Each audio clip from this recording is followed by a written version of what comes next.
Hi, everybody. Welcome to episode, I think, 42 of Goodbye Bullshit, Hello Happiness.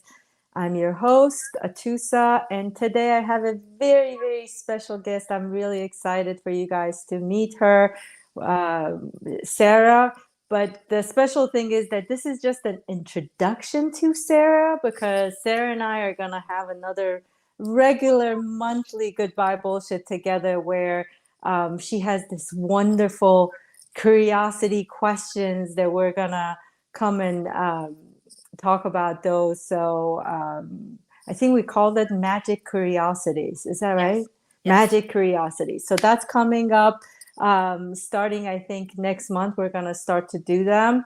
So I'm excited about that. But today I really want you guys to hear her story of her journey, and I'm gonna actually pass the baton to her and let her get started. Welcome, Sara. Hey, thank you for having me today. I'm excited to be here. Um, so I'm Sara Cronan. I'm a music teacher in the area. I've been teaching piano, voice, and guitar for almost 22 years now. Um, So, so Sara, what bullshit yes, did you say goodbye to yes. get to where you're at today? Um, and I want to clarify, still working on letting go of bullshit. It's a But work in progress. it is absolutely a work in progress. I feel like a lot of the messages I received when I was younger essentially told me that my personal experience of the world was not valid. So the way that I felt about things, the way I saw things or heard things and how they hit me, I was overly emotional. I was too sensitive. Right? Like, Mm-hmm. um, it was a childish reaction. And I realized as I was working with Atusa that all of that invalidation, I guess, of my personal experience had basically led me to not only never listen to my body because it was too inconvenient, but also I did not trust at all my perception of what the world was around me, which allowed me to get into a lot of situations I think I could have easily avoided if I had followed that little intuition in my gut. Um, I One of the things I think it's important to know is that I was adopted. I did not actually think that was that important until I worked with Atusa either. And I realized that that really was the beginning of my journey of feeling separated from the rest of the world. And not just emotionally, but even at a soul level. Mm-hmm. um, I realized that, I mean, I was thinking back about the fact that even at like 5 and 6 years old, when I was told that, like, oh, yeah, well, we come from God and then you're embodied and then you go back to God and you get to be with everyone. I was mortified at the idea that I had to be separate from everybody for a while. Like, what? That is not okay. And even led to like this maybe sounds weird, but it's the truth, which is even led to like this sort of weird obsession with like liking to chew on my partners. Mm-hmm. So it was like I almost really just want to be able to consume them. And I felt this physical barrier. And that I thought, like, okay, well, I'm just stuck with never being able to have that sort of enmeshed experience again until I'm dead. And that was not a very comforting thing. Okay. Mm-hmm. What else have I overcome? I think something that is hard to talk about, but is common, way more common than I think people let on, is this idea of self-medicating, regardless of what you're using to medicate with. Um, Starting at 15, I found my way to, drugs and alcohol and was like, hey, okay, this makes living feel easier. So it's really about, for me, it was really about my brain just never being quiet. That there was always voices in my head that were telling me all of these terrible things about what a bad person I was and how lazy I was. And that, at night, a lot of times I had trouble like just my brain turning off enough to be able to sleep. And so that was actually a really huge struggle for years and years and years. It's something I still have to be really aware of, like, why is it that I want a beer right now? Or why is it, right, that I feel like I need a little help right now? What is it? And I think I just got to a point not that long ago where I was ready to live differently. And I will say that's like the biggest thing, Atusa, you gave Mhm. me, was being confident enough, because I kind of had that shift a few months before I even met Yes. you, Yeah. where I was just ready. I was done with the old way. And that you really have helped me find my confidence to step into a different way of being, regardless of all of these sort of negative stereotypes I have around a lot of the things we talk about. Like, right, it's all new age woo woo Mhm. crap. I like that. New age woo woo crap. Yes. But the thing is, it is not, like, not if you truly choose to accept it as a part of yourself. And I think that's what I was missing. I did not, because I was so separated from everything with layers and layers of bullshit, that I just couldn't even let the messages sink into my heart and my soul. And once I was able to feel that, the amount of joy I experience, even in my daily life, even when I'm struggling, I Yeah. still have these moments where I am laughing just, randomly for some just silly little reason, and enjoying the sun, enjoying the wind, listening to the birds. Like, it is amazing. So thank you. Well, I'm really I have to say I'm very emotional. I'm holding back tears because it's been I cannot tell you guys how beautiful of an experience has been for me to have met Sarah and watch her from like day one to now. It's just like amazing for me just to experience that. And I'm really excited for you guys that, she just touched on so many things here today, um, and she opened herself up and told you guys parts of herself. And I think that's one of the most important things. And we're going to get into all of that. But everybody feels the same way. And that's one of the takeaways I want. If nothing else, you take away this from today, that we're all pretty much on similar boats, a little bit different here, there, but everybody's on a similar boat, similar journey of trying to find a way back to yourself, to that place that you truly love and accept yourself. And from that place, then you feel like your connection to everything around you, to the people around you, that feeling that you were saying that you want to consume people, that you felt so separated. A lot of people have that. Hmm. A lot of people have that because that's the thing that they're like, if it gives them safety. They want to grab onto people. I want to hold you in my life so I know I'm not alone. I'm not separated. But when we let go, and then again, you love yourself, you accept yourself, you find that part, and then you feel that connection to everything else. Like at the end, that was beautiful. You're saying, the sound of the wind and the birds, and it just makes you laugh and feel joy in your heart. And that's something I've told people is like, once you connect to yourself and then you're connecting to the outside world, you don't feel that separation anymore. You don't feel that loneliness anymore. And you feel a part of it. And everything feels like it's talking to you, it's singing to you, it's dancing with you. So thank you for your willingness to be honest today and share your story. I'm really humbled and honored to have you here. Well, thank you. So let's get started. One of the things I wanted to talk about, which to be honest, I completely forgot until you mentioned it, your adoption. That was such a big part of our work together. I was just like completely gone. But I want you to talk about that, like how did that change? I mean, you talked about as a struggle that you let go of, and I know what we worked on, but so how did that impact you before, and how do you feel about things now? Okay. So, okay, it's a little complicated again, partly because all of my life, I think I was so determined to kind of disconnect from any desires that I might have about thinking Mm-hmm. about my birth parents.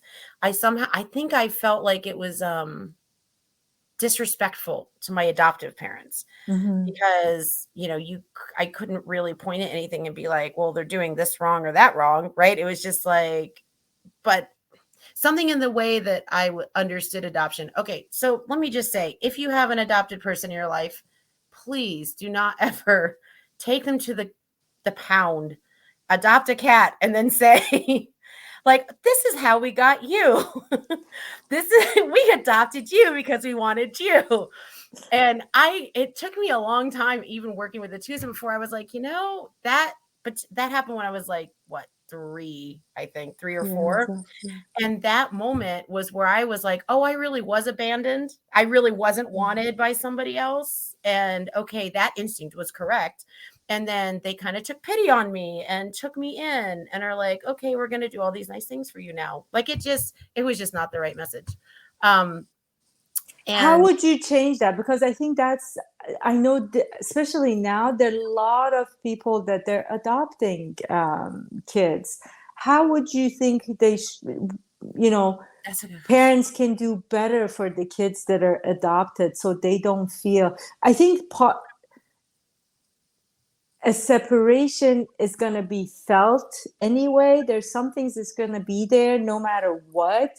But what are the things that parents can do to approach it better and help the kids? That is a great question. So obviously I can only answer from what I think. Mm-hmm.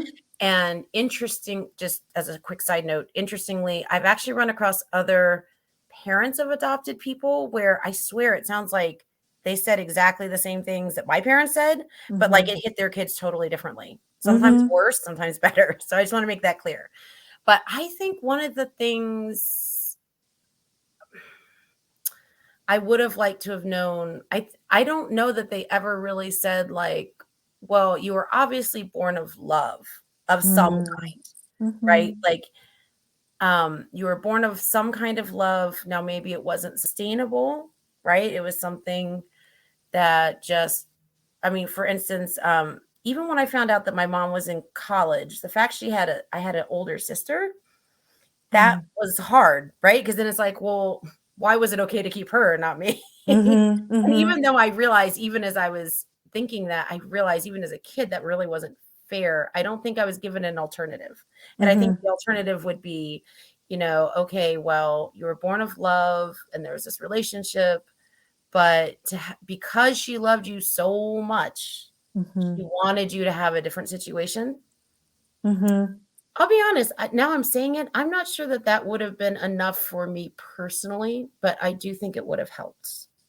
Because I told myself that story, but I Yeah. didn't really believe it because it was coming from me. So I feel Yes. like maybe if Yes. I'd heard that outside of myself, I might have been more willing to accept it as reality. Because I do think ultimately that is the reality. And I agree with you. I think if they, and I'm happy you're talking about this.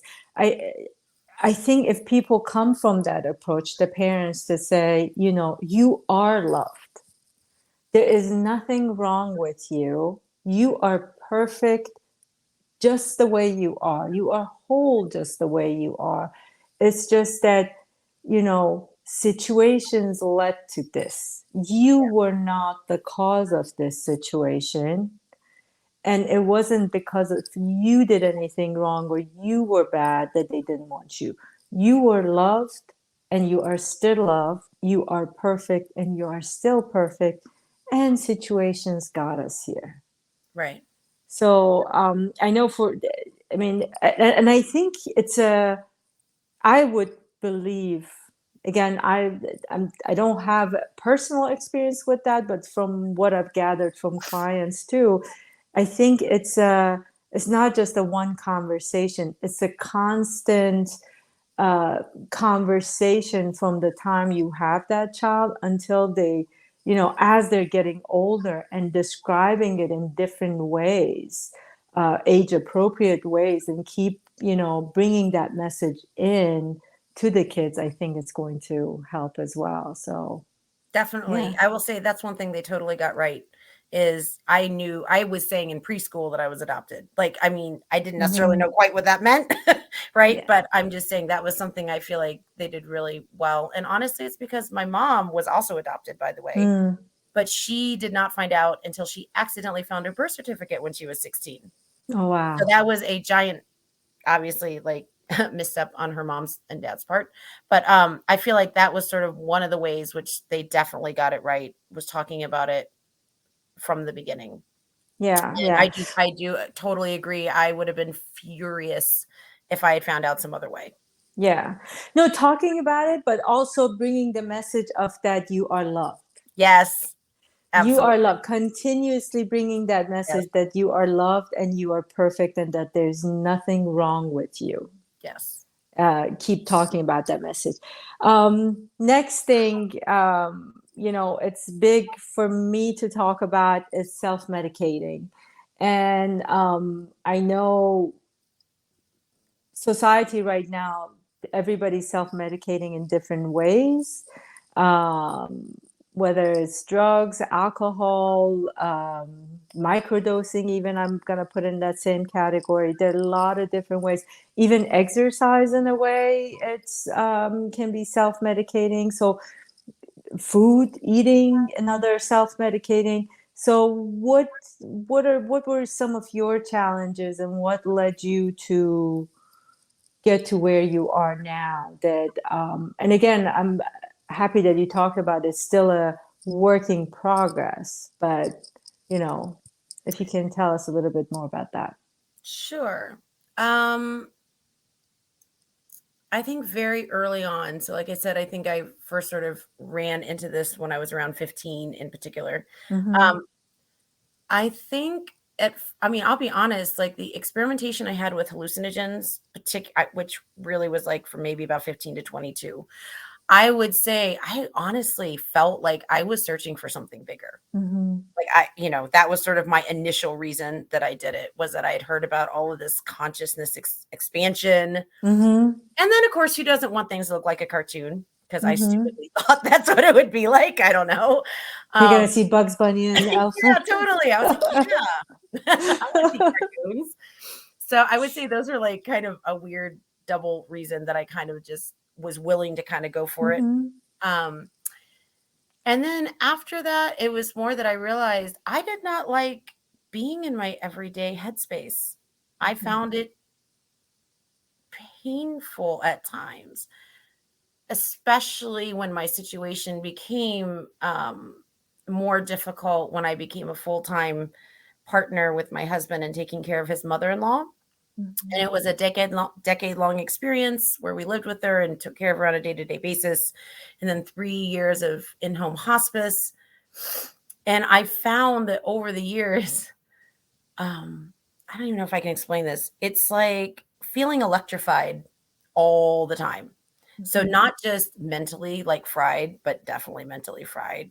My sleeping was erratic, and I'd stay up for hours. Then I'd have times where I was sleeping for 14 hours a day. And physically, I just essentially always felt buzzy, and I got a lot of like wah, wah, wah, wah, kind of stuff happening. And so I think there became a point where it was more like, okay, well, I can do a little bit of drugs and then I'm going to be able to sleep. But then I have to be too careful because if I do too much, then I'm going to have nightmares.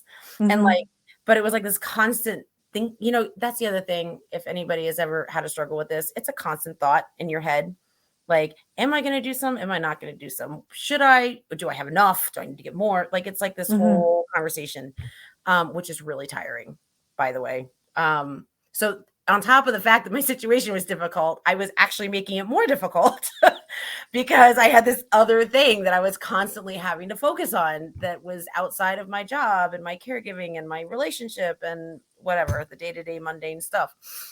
So I basically got to a point where just I was having to hide it from my Mhm. partner so much, my husband. Um, and that, I'd become a liar. And I was like, Mhm. wow, this is a terrible place to be. Like, why? I don't want to lie to the person that, right? Like, I profess this Mhm. love to all the time. And I basically got to a point, I guess, I hit rock bottom. And part of it was physical. I'll be honest. I got really sick. Um, and it just sort of was a weird series of events where it just Mhm. felt like the universe was like putting its thumb on me and saying, okay, hello, like, what are you doing? Um, If you're not going to stop, we're going to make you stop. We're going that's to do this right. until you see it. Yes, yes. And so it was actually, I'll be honest, that sickness, it was so weird. It lasted for like, a month, and I'm still recovering, honestly, physically from that experience. It was a year ago. And um yeah, I think it's just finally like whatever part of me had been kind of holding on to that need for something else just in that moment, somehow it shifted away from me. And I think that was that moment where, as I said to you, I decided, okay, I am now ready. I'm going to do whatever I have to do. So, like, I went to the doctor, which I had not done forever because I don't have health insurance.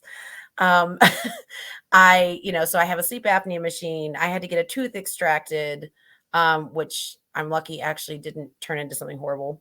I started therapy, like traditional therapy. Um, and I just kind of got lucky enough that after a few months of therapy, she was like, well, if you want to investigate this whole, I had a lot of things I had been seeing over years recently, recent years. And she was like, if that's something you need to explore to figure out what that's about, do it. And then I got lucky enough a few months later that I ran into Atusa's name. And so I don't know. Um, Yeah. Anything else? I'm not sure I answered all that no, question. you did, but I also want to talk about what is your advice again for people that are on the verge of trying it? Because I think it was very important that you said a lot of people get into it because there's a loss of hope that they know there's something else they want to connect to, that higher consciousness. It's like, how do I connect? So there are a lot of people actually getting into it because of that. And it's easier way to turn off that mind chatter. Or actually, I don't, in my opinion, it's not an easier way. It's a harder way because the chatter just becomes Amplified. much, exactly, much louder. And you know so yeah, if you can tell us, like, for those people, what's your advice to them, that if they're on that verge of either trying or they've tried it and they're like, well, I want to do it more, but, when I'm there I can see things, when I'm there I can hear things clearly. Okay. Good question. Um, my advice is get some therapy and meditate. Like that was actually first how I started realizing also that there was other things I was just not noticing. Mm-hmm. Um, but the thing is, okay, so the meditation thing, I have for myself figured out that I think the reason most people are just kind of like, meditating, I tried it, but it's not really working. I think it's just because we have these constant conversations in our head. And because we have all these inner children that are like screaming at us all the time, Mm-hmm. we can't get to that place of being still or being flat or just being in the moment, like whatever you want to call it. And so that's actually my advice, is work on the internal things to quiet them down. And then when you're trying to be still or find that moment of peace, it actually will be there.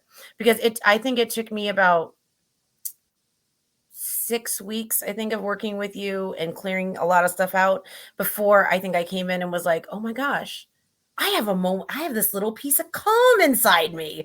Where did this come from? Like, it was so amazing. And because the thing is, I think people also feel like meditation is something that's like a thing you do, right? But Yeah. it's more like a way of experiencing what's around you, and it's a way of being. And that when you kind of get used to accessing that moment, you carry it around with you all day. Mhm. And actually, since I haven't been seeing you, it's the thing I realized, why am I not doing that as much anymore? So I am actively working on making sure that I'm meditating enough during the day that it helps, because it really helps you release and helps in that moment. So that is my big advice, is instead of looking for it outside of yourself or externally, go in, do the work. Do the work. Yes, yes, yes, yes, yes. I cannot emphasize that enough. In everything I say, you will find all the answers you're looking for, everything you need. Everything is inside of you. You just have to get to it.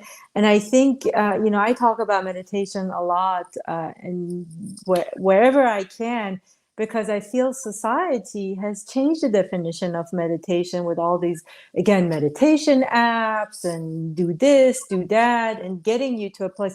A lot of times now, what I have to do with a lot of my clients that come in, I say, please stop meditating the way you are. Because it's just, meditation has become one of those self-medicating tools, because the way they're doing it it's still better than nothing. If you're doing it, please continue doing it. I mean, I'm not telling you to stop, but for me, when the clients come, I have them stop, just because a lot of these things, it's still taking them outside. It's not taking you inside. And that's why, a lot of times I'd say meditation is just being in the present moment. You don't have to sit there, close your eyes, and do anything special. Your walking can be a meditation. Your, whatever, your coffee drinking, your cooking, your eating, everything in your daily life is meditation, if you just connect and just watch it and participate in it and not do it so mindlessly. So, Oh yes, mindfulness. yes. Really. But I think here's the thing. I find in talking to other people, I think the biggest problem when is we don't even know how not to be upset with ourselves. We don't know how Mm, not to be frustrated with ourselves. So of course, if we're trying to be quiet, right? Be still, and then a thought pops up. I think the most common reaction is, ugh, it happened again, right? yeah. As opposed to just being like, oh, look, there's a thought. How nice. Okay. Breathing, or going back to Yes. something else internal. But I found that to be really hard at first. Yes. Yeah. Yes. Yes. And bring the focus to something in the present moment. Takes you away from that frustration. The thoughts are coming up, because the thoughts are coming up because you keep telling it, be quiet, be quiet. I need to be quiet right now. I need to have peace. Can't you see I'm meditating here? Exactly. I'm trying to meditate. Just shh. So instead of that, if you bring that focus and attention to something that you're doing in the present moment and enjoying it, Yeah. bringing some joy and fun into, whatever it is, you're petting your dog or your cat, or again, your coffee. Oh, how warm it is. So that focus and attention, when you bring it to something, especially something that you're touching and feeling and smelling and seeing, your senses, because it's still, you're being mindful of your own senses and your body's reaction to something, and you're staying in the present moment. So I think that, um, I'm not saying it's easier, but it helps quiet down that mind chatter a little bit, so that you can get to a point that you can even sit there, be still, and you have a peace of mind. And by the way, I remember that day when you said, you came in. Oh, so wonderful. That one, and the one that you actually, felt like actual love for yourself. Yeah. And that was an amazing one too. One more thing I want to touch on, and again, you've shared so much, so I hope you're okay with this one too. But that's the other thing. A lot of I know I get a lot of clients and a lot of calls about these things as well. People, and again, because it's going to be part of our magic curiosities session, so it's a nice lead to that one too. But people seeing lights and bubbles and beings and feeling it or experiencing, or even experiencing, the one of the main reasons you came to see me about what was going on inside your house. So can you share a little bit about that with the people listening in, and what was your feelings then and what is your feeling now? Because I know now you're like totally into that magic, and you're like, and again, the self-medicating changed it now that it's, you see that this wasn't part of that. Yes. Which, by the way, that I totally thought maybe it was, oh, I'm just on drugs and therefore, right? Like I'm seeing all these things. Let's see. Okay. So really, I mean, I'll be honest, I'm sure as a small child, I actually was seeing a lot of things, but I had a lot of fear-based I grew up in Missouri, which was very Christian culture. And so even though my parents weren't particularly churchy, I heard a lot of negative stuff about magic and seeing things and ghosts and trolls and all of that. So I already was, and I was just kind of a fearful kid in general because of just sort of the environment I was in and who I am. So I started seeing a lot of stuff around the house, in the woods, like little lights in the trees. And I went, it really was highest, I think, during spring and summer. And then I discovered, oh, wait, the next year it was like, oh, look, they're back. And then I realized, wait a minute, they never left. I just stopped seeing them the same way. And it basically culminated in my mother-in-law's death in 2019, where I saw a death deity dance for her. It's really intense, heard music, chanting, got a name, like all that kind of thing. And unfortunately, that whole experience was so filled with fear about everything. Like I didn't know how to handle being touched, how to handle having things in my room, waking up with having conversations with something like that I was part of this conversation, but right, like I'm not remembering what's going on. And that I did a lot of I think what people do, which is, how do I protect myself? How do I make sure that nothing takes my energy? Or I had some things that were sleeping on me, hot, heavy things that I was like, ooh, they're hot and they're heavy, so they got to be bad, and that, or I'm feeling this thing sucking on me. That can't be good. And so I had so much of this, just like, what is it? What is it? What's happening going on in my head? That, I mean, literally just, I mean, it was more fear producing. So I came to Atusa because I felt like I had something attacking me actively at the time, something attached to me actively, which I will say, by the way, that first session, I did hear something scream as it released from me. So I do think there was something going on, but I also recognize at this point, I was holding on to something also, right? Exactly.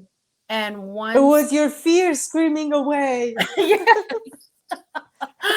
and that, as she basically helped me look, okay, I'm sure a lot of people have this problem. I look at the universe a lot of times as being a test, or like I'm being messed with, right? Like, oh, the universe is out to get me.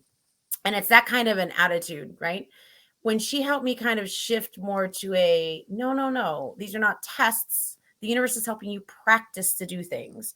That the universe is trying to say, hey, here's something you need to work on, and that it really is done with love.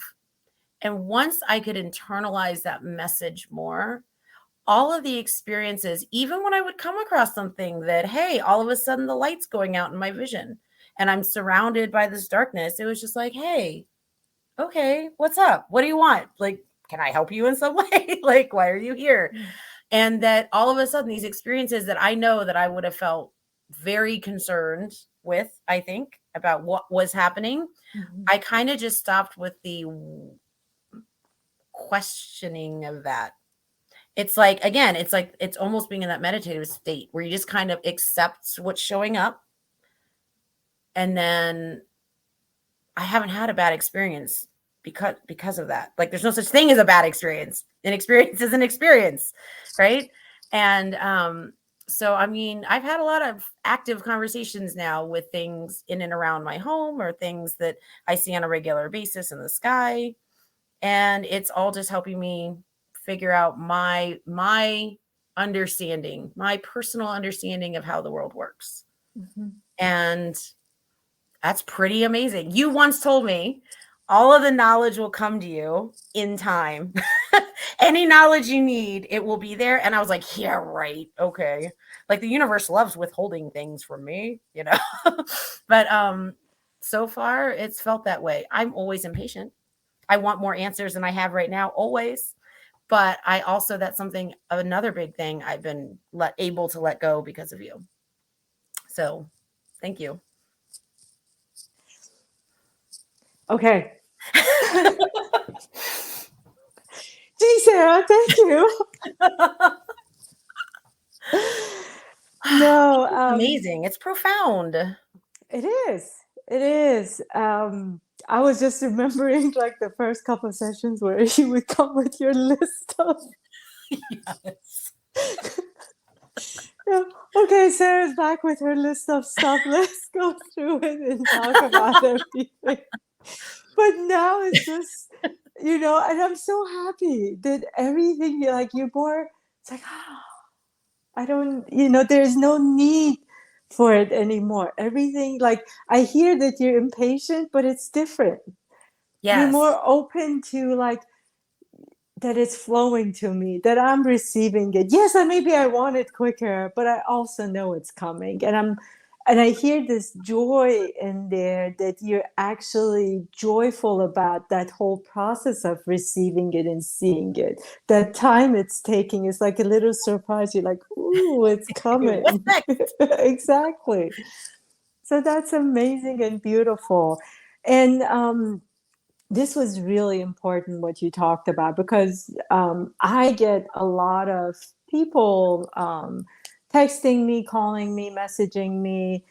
Some come to me, but some don't like my answer, because everybody that comes to me with that, you know, I'm being psychically attacked and there are negative things in my house and negative energies and everything that they say, when I give them the message that, and can you come and clear it out? Can you come take it away? Can you do something about it so I'm not experiencing that? My message is always the same. We got to work on the fear. You release the fear, the other stuff will go away. The other stuff will cease to exist. Nothing has power over you. Nothing outside of you has power over you.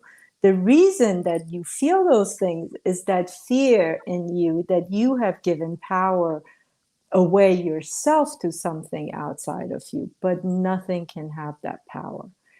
And I think this was very important, because I keep sending that message out, and you know, some people see it, you know, you felt it, you said, okay, I'm gonna come and try this out. And some, you know, they just, again, going back to we want that immediate satisfaction, gratification of, no, I need something to release it right away. You know, you just don't know what you're talking about. I'm like, okay, good luck, find somebody else.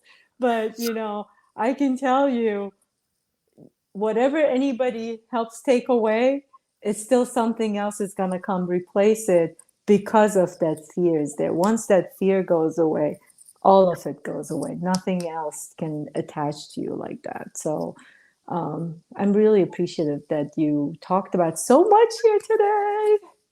And I know I'm way beyond my normal 30 minutes. So we're going to stop here. I cannot tell you how happy I am that you're here. I'm so excited to start our Magical Curiosities Me program. too.